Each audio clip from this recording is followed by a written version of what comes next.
नमस्कार, हिमाचल न्यूज 24/7 देख रहे हैं आप और मैं हूं आपके साथ सपना शर्मा। आइए नजर डालते हैं आज की हेडलाइंस पर।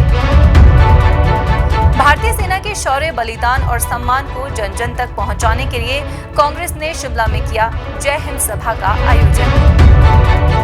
नेपाल में आयोजित एवरेस्ट पर्वतारोही सम्मेलन में हिमाचल की बेटी बलजीत कौर को किया गया सम्मानित। मुरम्मत कार्य के चलते 30 मई से 12 जून तक कालका शिमला रेलवे ट्रैक पर केवल तारादेवी रेलवे स्टेशन तक ही होगा ट्रेनों का संचालन। ग्राम पंचायत दड़ूही में स्वास्थ्य जांच शिविर में 113 लोगों की गई जांच। जिला चंबा की पंचायत तारागढ़ के गांव कालनी में आग लगने से 3 भाइयों की गौशाला राख। चंबा के बैरा सियूल पावर स्टेशन सुरगानी में एनडीआरएफ के सहयोग से मॉक ड्रिल का सफल आयोजन।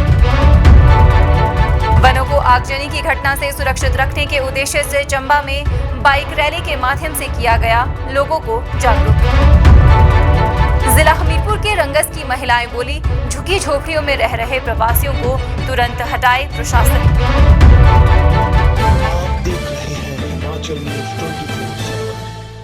अब खबरें विस्तार से। भारतीय सेना के शौर्य, बलिदान और सम्मान को जन जन तक पहुंचाने के लिए हिमाचल प्रदेश कांग्रेस की जय हिंद सभा शुक्रवार को पीटरहॉफ शिमला में शुरू हुई। सभा में पूर्व प्रधानमंत्री इंदिरा गांधी के भाषण के अंश सबसे पहले प्रसारित किए गए। इस दौरान कांग्रेस नेता अजय माकन, प्रदेश पार्टी प्रभारी रजनी पाटिल भी मौजूद रही। सभा में मुख्यमंत्री सुखविंदर सिंह सुक्खू, उप मुख्यमंत्री मुकेश अग्निहोत्री, प्रदेश कांग्रेस अध्यक्ष प्रतिभा सिंह सहित कैबिनेट मंत्री और पार्टी विधायक भी मौजूद रहे। इस दौरान कांग्रेस ने जय हिंद सभा के माध्यम से सेना के शौर्य और बलिदानियों को नमन किया। हिमाचल प्रदेश के मुख्यमंत्री सुखविंदर सिंह सुक्खू ने शिमला में आयोजित जय हिंद सभा में कहा कि कांग्रेस पार्टी देश की एकता और अखंडता के लिए हमेशा तत्पर रही है और रहेगी। ये सभा 1971 के भारत पाक युद्ध, शहीद सैनिकों और शिमला समझौते की याद में आयोजित की गई। मुख्यमंत्री ने कहा कि उन्होंने खुद 1971 युद्ध के एक सैनिक से बात की थी। उन्होंने बताया कि उस समय न तकनीक थी न आधुनिक हथियार, लेकिन जज्बा अटूट था। मुख्यमंत्री ने कहा कि जब इंदिरा गांधी ने देश को संबोधित कर युद्ध के लिए तैयार रहने को कहा था, तब हर भारतीय सिपाही तैयार था। उन्होंने बताया कि उस कठिन समय में भी इंदिरा गांधी ने साहस दिखाया और पाकिस्तान के 2 टुकड़े कर दिए। 93,000 पाकिस्तानी सैनिकों ने आत्मसमर्पण किया और बांग्लादेश का निर्माण हुआ। ये भारतीय राजनीति का नहीं बल्कि सैन्य इतिहास का भी सबसे गौरवशाली क्षण था। मुख्यमंत्री ने कहा कि शिमला समझौते की नींव भी यहीं रखी गई थी, जिसे आज याद किया जा रहा है। इस ऐतिहासिक समझौते का सम्मान करना देश की गरिमा को बनाए रखने जैसा है। उन्होंने कहा कि प्रधानमंत्री ने भले ही तीनों सेनाओं को खुली छूट दी, लेकिन जब युद्ध रोकने की बात आई तो ये फैसला सेनाओं की बजाय किसी और ने किया। मुख्यमंत्री ने कहा कि युद्ध शुरू करने और रोकने का निर्णय भी सेना को ही लेना चाहिए। इंदिरा गांधी के समय ऐसा नहीं होता था, तब उनका नेतृत्व निर्णायक और सैनिकों के साथ खड़ा होता था। मुख्यमंत्री ने कांग्रेस के बलिदानों को याद करते हुए कहा कि इंदिरा गांधी और राजीव गांधी दोनों ने देश की एकता के लिए अपने प्राणों की आहुति दी। छत्तीसगढ़, पंजाब और अन्य राज्यों में भी उनके नेताओं ने कुर्बानियां दी है। कांग्रेस पार्टी का इतिहास बलिदान का इतिहास है। जिस देशभक्ति की विचारधारा के साथ हम आगे बढ़ते हैं और जिस देशभक्ति की विचारधारा के तहत सैकड़ों कांग्रेस के कार्यकर्ताओं ने और देश के 2 प्रधानमंत्रियों ने, मुख्यमंत्री ने, प्रदेश कांग्रेस कमेटी के अध्यक्ष ने, श्रीमती इंदिरा गांधी ने, श्री राजीव गांधी ने देश की एकता और अखंडता के लिए अपने प्राणों का बलिदान दिया, ये सब उन बातों को याद करने के लिए जय हिंद सभा का आयोजन किया गया था। वहीं कांग्रेस नेता अजय माकन ने कहा कि देश की सुरक्षा में सेना की बहादुरी की बहुत बड़ी भूमिका रही और उस बहादुरी के इतिहास में 1200 से ज्यादा वीरता के पुरस्कार हिमाचल के वीर सपूतों को मिले हैं। उन्होंने कहा कि जब से भारत आजाद हुआ है, तब से देश की सेना ने पाकिस्तान को उसके घर में घुसकर सबक सिखाया है। अजय माकन ने कहा कि ऑपरेशन सिंदूर में भारतीय सेना ने जो कार्य किया है वो सराहनीय है और उनकी सफलता के लिए आज ये जय हिंद सभा का आयोजन किया गया है। हमारे देश के अंदर सेना की एक बहुत बड़ी भूमिका, सेना की बहादुरी की एक बहुत बड़ी भूमिका रही और उस बहादुरी के इतिहास में 1200 से ज्यादा वीरता के पुरस्कार लिए हुए हिमाचल का एक बहुत बड़ी कहानी, बहुत बड़ी दास्तान इसके अंदर लिखी जाती रही है, जिसको हम सब लोग गर्व के साथ पूरे देशवासी कहते हैं। साथियों, ये सर्जिकल स्ट्राइक कोई अभी की नहीं, ये हमारे सेना के लोगों की कुर्बानी, सैनिकों की कुर्बानी कोई अभी की नहीं है। जब से भारत आजाद हुआ है, हमारे देश ने पाकिस्तान को लोहे के चने चबवाए हैं और पाकिस्तान को जाकर के उसकी धरती के ऊपर नेस्तनाबूद किया है, और ये हमारे सैनिकों ने किया है। ये कोई पहली बार नहीं हुआ, बार बार होता रहा। राज्यसभा सांसद और हिमाचल कांग्रेस प्रभारी रजनी पाटिल ने कहा कि कांग्रेस ने ऐसे हालात में भी केंद्र सरकार का साथ दिया। इस दौरान उन्होंने इस पूरे मामले में शिमला समझौता की अस्मिता को बचाए रखने की बात पर जोर दिया।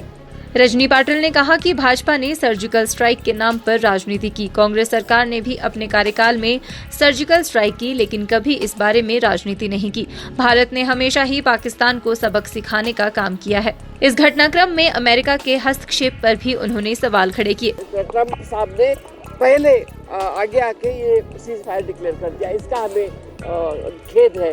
वो बिल्कुल बराबर नहीं हुआ है।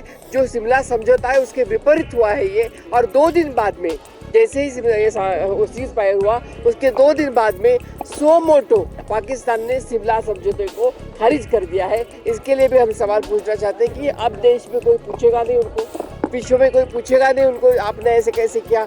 हिंदुस्तान की जनता बहुत होशियार है। उप मुख्यमंत्री मुकेश अग्निहोत्री ने कहा कि जब जब भी देश को जरूरत पड़ी है तो हिमाचल प्रदेश के वीर सपूतों ने अपनी शहादत दी है। उन्होंने कहा कि अब तक जितने भी युद्ध हुए हैं उसमें हिमाचल के वीरों की अहम भूमिका रही है। देश में सारी चीजें पीछे की जा सकती हैं, लेकिन जो सैनिकों को जरूरतें हैं उनके साथ मैं खड़ी हूं, और मैं उन सब के लिए सब कुछ करने के लिए तैयार हूं।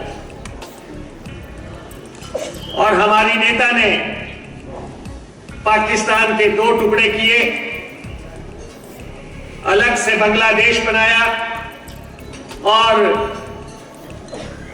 यहां पे जो समझौता हुआ उसके बाद 2 जुलाई 1972 को उसमें स्पष्ट कर दिया गया था कि यहां पे जब भी बातचीत होगी 2 देशों में, वो द्विपक्षीय बातचीत होगी, बायलैटरल टॉक्स होंगे, और कोई भी तीसरी ताकत जो है वो इसमें हस्तक्षेप नहीं करेगा। और ये आज दिन तक एक मूल सिद्धांत है। और हमारा भारत सरकार से भी ये आग्रह है कि किसी भी कीमत पे शिमला समझौता पे आंच नहीं आनी चाहिए। हिमालय की सबसे ऊंची चोटी एवरेस्ट पर एडमंड हिलेरी और तेंजिंग नोर्गे द्वारा पहली सफल चढ़ाई की याद में हाल ही में नेपाल में 100 से अधिक पर्वतारोहियों को सम्मानित किया गया, जिसमें 10 भारतीय पर्वतारोही भी शामिल रहे। इनमें हिमाचल प्रदेश की बेटी बलजीत कौर को भी सम्मानित किया गया। बलजीत कौर ने कहा कि उन्हें एवरेस्ट अलायंस नेपाल द्वारा आयोजित एवरेस्ट पर्वतारोही सम्मेलन में सम्मानित किया गया है, जो उनके लिए गर्व का विषय है। उन्होंने कहा कि उनके अलावा भारत के 9 अन्य पर्वतारोहियों को भी सम्मानित किया गया है। नेपाल के पर्यटन, संस्कृति और नागरिक उड्डयन मंत्री बद्री पांडे ने 29 मई को अंतर्राष्ट्रीय एवरेस्ट दिवस से पहले एवरेस्ट पर चढ़ाई करने वाले नेपाली और अंतर्राष्ट्रीय पर्वतारोहियों को सम्मानित किया। पांडे ने कहा कि नेपाल सरकार न केवल पर्वतीय पर्यटन को बढ़ावा देने के लिए प्रतिबद्ध है, बल्कि वे पर्वतारोहियों की सुरक्षा और भविष्य की पीढ़ियों के लिए हिमालय के संरक्षण को लेकर भी चिंतित है। उन्होंने कहा कि हमें आने वाली पीढ़ियों के लिए पहाड़ों की देखभाल और सुरक्षा करनी चाहिए। यूनेस्को वर्ल्ड हेरिटेज में शामिल कालका शिमला रेल यात्रा मुरम्मत कार्य के चलते कुछ दिनों के लिए प्रभावित होने वाली है। कालका शिमला रेलखंड के जतोग से समरहिल स्टेशन के बीच निर्माण कार्य के चलते अब इस रूट पर सभी ट्रेन तारादेवी स्टेशन तक ही चलेगी। यहां से आगे का सफर यात्रियों को दूसरे माध्यम से करना पड़ेगा। उत्तर रेलवे की ओर से कहा गया कि रेलवे प्रशासन द्वारा यात्रियों को सुरक्षित सफर देने के लिए जतोग समरहिल रेलवे स्टेशन के बीच ब्रिज संख्या 800 की मुरम्मत का काम किया जाना है, जिसके चलते अगले 14 दिन 30 मई से 12 जून 2025 के बीच सभी ट्रेन का संचालन केवल तारादेवी रेलवे स्टेशन तक होगा। जिला चंबा के भटियात में उपमंडल के तहत आने वाली पंचायत तारागढ़ के गांव कालनी में रात को अचानक आग लगने से 3 भाइयों की गौशाला जलकर पूरी तरह राख हो गई। घर के मुखिया अमरनाथ ने बताया कि उन्हें रात करीब 12:30 बजे पता लगा कि उनकी गौशाला में आग लग गई है। उन्होंने तुरंत अपने मवेशियों को बाहर निकाला और गाँववासियों के सहयोग से सुबह करीब 5 बजे आग पर काबू पा लिया। घर के मुखिया अमरनाथ ने बताया कि उनका घर गौशाला से लगभग 200 मीटर की दूरी पर है। उन्होंने कहा कि गांव के बुजुर्ग, बच्चे और महिलाएं आग को बुझाने में लग गए। वहीं समय रहते अग्निशमन विभाग और होमगार्ड के लोग भी वहां पहुंचे और उनके सहयोग से आग पर काबू पा लिया। उन्होंने कहा कि अगर समय रहते इस आगजनी को नहीं रोका जाता तो उनका पुराना स्लेट पोस्ट मकान भी जलकर राख हो जाता, साथ ही गांव के अन्य घर भी जलकर राख हो जाते। अमरनाथ सिंह ने बताया कि इस गौशाला में उनके मवेशियों के लिए 6 महीने का चारा व इमरती लकड़ी रखी गई थी, जो जलकर राख हो गई। उन्होंने कहा कि जब इस बारे में विधानसभा अध्यक्ष को सूचना मिली तो उन्होंने तुरंत कार्रवाई करते हुए प्रशासनिक अधिकारियों को पीड़ित परिवारों को सहयोग राशि देने के लिए सूचित किया। उन्होंने कहा कि चंबा के कांग्रेस युवा अध्यक्ष सुनाब सिंह पठानिया की अध्यक्षता में रेवेन्यू विभाग ने फौरी राहत के रूप में उन्हें 5-5 हजार रुपए की राशि प्रदान की है। इसके अलावा उन्होंने उनकी गौशाला को बनाने के लिए भी हर संभव सहायता देने की बात कही है। चंबा के बैरासियोल पावर स्टेशन सुरगानी में केंद्रीय औद्योगिक सुरक्षा बल व राष्ट्रीय आपदा प्रतिक्रिया बल NDRF के सहयोग से एक मॉक ड्रिल का सफल आयोजन किया गया। केंद्रीय सुरक्षा बल के उप कमांडेंट राजेंद्र कुमार चुरिया व NDRF के इंस्पेक्टर नफीस खान व उनकी टीम ने ये अभ्यास पावर स्टेशन के पावर हाउस परिसर में किया, जिसकी अध्यक्षता परियोजना प्रमुख KT राजा पंडियन ने की। इस मॉक ड्रिल का मुख्य उद्देश्य आपदाओं से प्रभावी ढंग से निपटने की तैयारियों को परखना और कर्मचारियों को प्रशिक्षित करना था। कार्यक्रम के दौरान NDRF की ओर से नफीस खान ने आपदा प्रबंधन से संबंधित विस्तृत जानकारी दी और वास्तविक स्थिति में किस प्रकार प्रतिक्रिया देनी है, इसके बारे में मार्गदर्शन किया। इस मौके पर पावर स्टेशन के अधिकारी, कर्मचारी और अन्य संबंधित विभागों के प्रतिनिधि भी मौजूद रहे। मॉक ड्रिल के माध्यम से न केवल आपदा के समय त्वरित प्रतिक्रिया की क्षमता को जांचा गया, बल्कि समन्वय और सहयोग की अहमियत को भी रेखांकित किया गया। इस आयोजन ने ये सुनिश्चित किया कि किसी भी आपातकालीन स्थिति में पावर स्टेशन का स्टाफ सतर्क, प्रशिक्षित और तैयार रहे। हम लोग CISF के सौजन्य से और NDRF के एसोसिएशन से एक मॉक ड्रिल का आयोजन किया गया फ्लैश फ्लड के ऊपर। जैसे फ्लड आती है, अचानक से पानी आ जाता है, पावर हाउस इनंडेटेड हो जाता है, उसमें कैसे हम लोग रिएक्ट करना चाहिए, कैसे रेस्क्यू करना चाहिए लोगों को, इस बारे में हमारे NDRF के जवान के साथ हम यहाँ पे मॉक ड्रिल का आयोजन किया गया, जो कि बहुत बेहतरीन रहा और बहुत इन्फॉर्मेटिव रहा। ग्राम पंचायत दड़ूही में खंड चिकित्सा अधिकारी डॉक्टर रमेश रतु के निर्देशानुसार IHC कैंप का आयोजन किया गया। इस शिविर में 113 लोगों के ICTC, hepatitis, HCV, STS, BP, HD और ब्लड शुगर के टेस्ट किए गए। इस अवसर पर 100 दिवसीय कैंपेनिंग के तहत 113 लोगों की TB की जांच भी की गई, जिसमें 7 लोगों को संभावित मरीज के रूप में चिन्हित किया गया। इनके बलगम के नमूने लेकर जांच के लिए भेज दिए गए हैं। जिला हमीरपुर की ग्राम पंचायत दड़ूही की प्रधान उषा बिरला ने कहा कि इस शिविर की जानकारी विभाग द्वारा समय समय पर दी गई थी और 3 दिन पहले ही पंचायत के ग्रामवासियों को निःशुल्क जांच शिविर में भाग लेने के लिए जागरूक कर दिया गया था। उन्होंने इस दौरान स्वास्थ्य विभाग की टीम का आभार व्यक्त किया और इस तरह के शिविर लगाने की कामना की। आज ग्राम पंचायत दड़ूही में हेल्थ डिपार्टमेंट द्वारा एक जांच शिविर, स्वास्थ्य जांच शिविर कैंप लगाया गया, जिसकी सूचना डिपार्टमेंट से हमें भी समय पे मिल गई थी और हमने भी पंचायत में लोगों को टाइम पर 3 दिन पहले मैसेज कर दिया था। तो इस जांच के लिए लोगों ने बढ़ चढ़ कर भाग लिया और हेल्थ डिपार्टमेंट द्वारा इसमें फ्री टेस्ट करवाई गई। तो मुझे लगता है कि 150 के ऊपर लोग जो है वो आज यहाँ पे अपने चेकअप के लिए आए थे। जिला हमीरपुर के रंगस क्षेत्र में झुग्गी झोंपड़ियों में रह रहे प्रवासियों को वहां से हटाने पर रंगस क्षेत्र की महिलाएं मुखर हो गई है।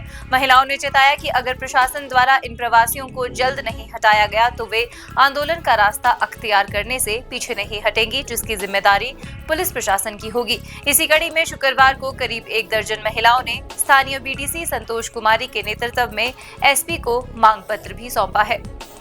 महिलाओं ने बताया कि रंगस में रह रहे ये प्रवासी खुले में शौच कर खड्डों के पानी को दूषित कर रहे हैं, जिससे बीमार होने का अंदेशा बना रहता है। इसके साथ ही इन लोगों द्वारा क्षेत्र के माहौल को खराब किया जा रहा है।